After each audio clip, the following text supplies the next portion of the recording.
Attorney Roque, I'll take off from where Lucci left off. Doon pa rin tayo sa SALN. Now, I know you cited your case where you released your SALNs and that's really laudable. A lot of congressmen don't do that. And now you have all three branches not doing it at all. However, what I want to ask you about is not what you did, but what you will do and what you will push for in terms of policy or legislation. Kasi among other things, we go back to the Ombudsman Circular. Ang sabi ng Ombudsman ngayon, you cannot get a SALN not unless the public official agrees that you can get his SALN.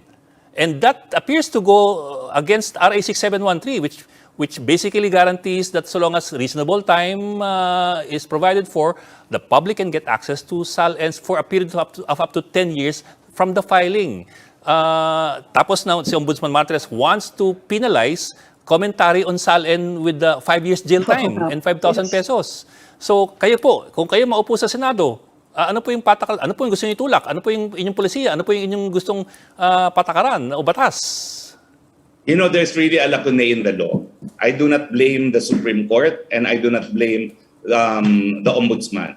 The lacune there is while it is required to be filed, the law is not clear on whether or not it could actually be released publicly and under what circumstance.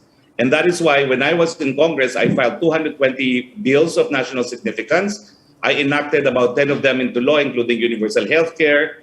But included in the 210 or so laws that I intend to refile in the Senate is the Freedom of Information Bill, because it is the freedom of information that will fit in the lacune, and that would be the legal basis to compel all branches of government to release their SALNs. And of course, if I make it to the Senate has a standing tradition too, that because they are elective policymakers, they also make public their statement of assets and liabilities and net worth.